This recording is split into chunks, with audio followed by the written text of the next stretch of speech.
Ahoy VC, welcome to the Personal Oasis. This is the Blind Island, and today we are going to be continuing the segment Top 100 to 100, where I'm counting down my 100 favorite albums, hopefully to get to 100 subscribers, at which point I will then be declaring a contest. Now, let's get on to the next albums in this segment. At 90, we have the Beatles' Rubber Soul. This album was really when the Beatles turned from mophead teeny boppers into serious rock musicians, and it continues to be my favorite Beatles album. I think that it is, from front to back, their best as far as songwriting is concerned, and it also has some of the most memorable head-bopping tunes that the Beatles ever came out with. I know that a lot of people may disagree with me on that, but I just really love the folk rock bend of this album. They were very inspired by Bob Dylan to continue in that vein of folk rock, and it just really, it makes me happy. Every single song on here makes me feel good, and it's one of the reasons that I continue to come back to it time and time again. At number 89, I have Swami John Reyes and the Blind Shake Modern Surf Classics.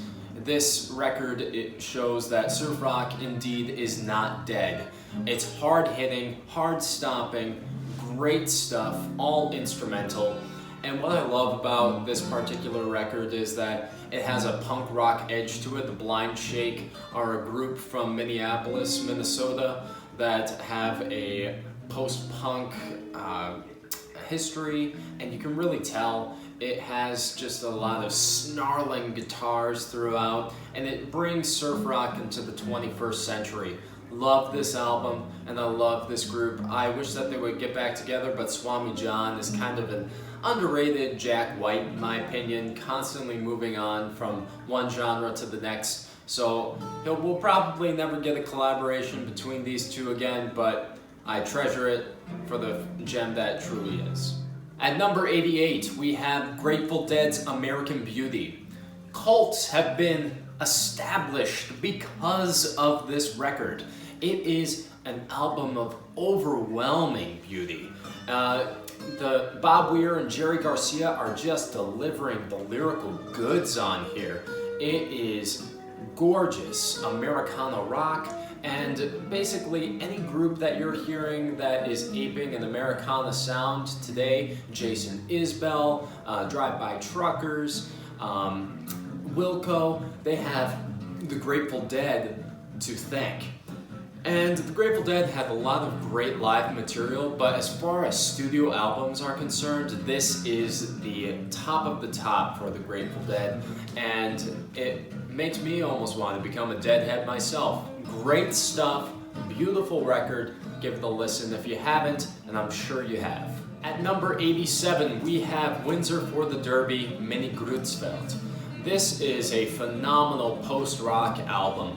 It's contemplative, meditative, and it's one that I constantly am able to find the center of myself within it. It has nice, gentle vocals underlaying these beautiful, lush guitar riffs, being nicely, gently plucked.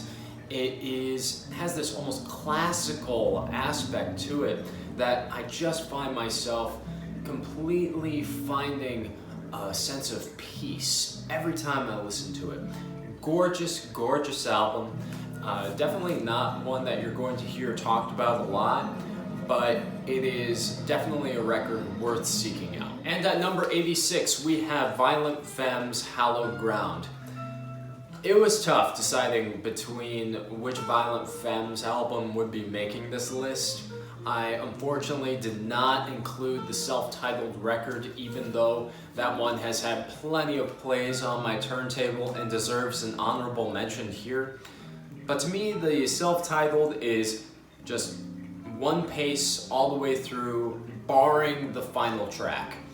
It is very much an album of time and place. When you are kind of in adolescence or in an angsty spot in your life, that is a fantastic record to put on because it makes you feel heard. Very much like Catcher in the Rye by J.D. Salinger. However, this record, Hallowed Ground, is so experimental, so all over the place, and fresh. Every time I hear it, there's something new that I hear. And there's just so many different styles that are being introduced. It has love songs, it has death songs, it has triumphant worship songs, it has Whatever the Hell Black Girls Is, which is one of the greatest songs I've ever heard. It's great, wonderful stuff, and I highly recommend that you give Hallowed Ground another listen. So what did you guys think of this latest installment? Have you listened to these albums? Which one is your favorite? Please let me know in the comments below, and I hope you have a great day on your own personal oasis. Cheers.